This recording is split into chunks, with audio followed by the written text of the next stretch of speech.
In an unprecedented move, an American action invasion movie has had its Chinese villains digitally removed. They've been replaced by North Koreans.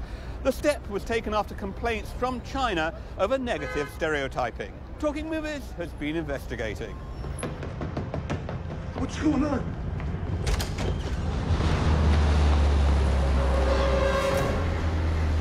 The film Red Dawn starts with a sudden invasion by air of America's Pacific Northwest. After paratroopers descend, the Asian enemy is brought into view. Its leader is menacing. He's a badass action villain, you know. He sort of possesses all the things that you love about villains in that respect. Like, he's just cold-blooded. This evil villain and his soldiers had Chinese nationality when the film was first shot. When word got out, it brought a sharp response from within China. There was no official complaint, but a state-controlled newspaper ran articles with headlines like, "American movie plants hostile seeds against China." The film's negative characterization of the Chinese really irked. For me, as a Chinese American, I feel that this movie, the portrayal of China being an enemy invading China, invading the United States, first it's totally off the mark. It's unreal.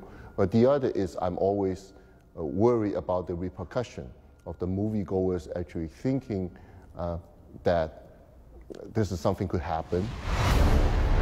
They mess with the wrong family. The complaints from the Chinese registered. Film distributors in the West were reluctant to take on Red Dawn, fearful of negative repercussions. China's movie market is rapidly expanding, and they didn't want to get shut out of it. The very unusual decision was then made to digitally get rid of the Chinese villains in the film and replace them with North Koreans, knowing that demonizing North Koreans wouldn't jeopardize revenue streams.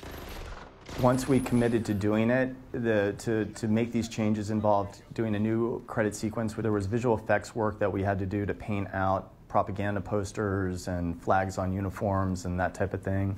And there was work that we had to do to change Chinese to North Korean dialogue. Doesn't it in a way set a dangerous precedent? I mean, you're a producer, a respected producer in the film industry, where you can have a country like China that objects to the content of a film, and then Hollywood rolls over and complies with their request. That's a topic, I think, for other people to talk about.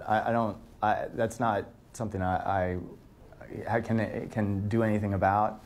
And a lot of people put a lot of work into this movie. Our cast, the director, the crew. I felt like we owed it to them to show off their work. And these are the things that I had to do to make that happen.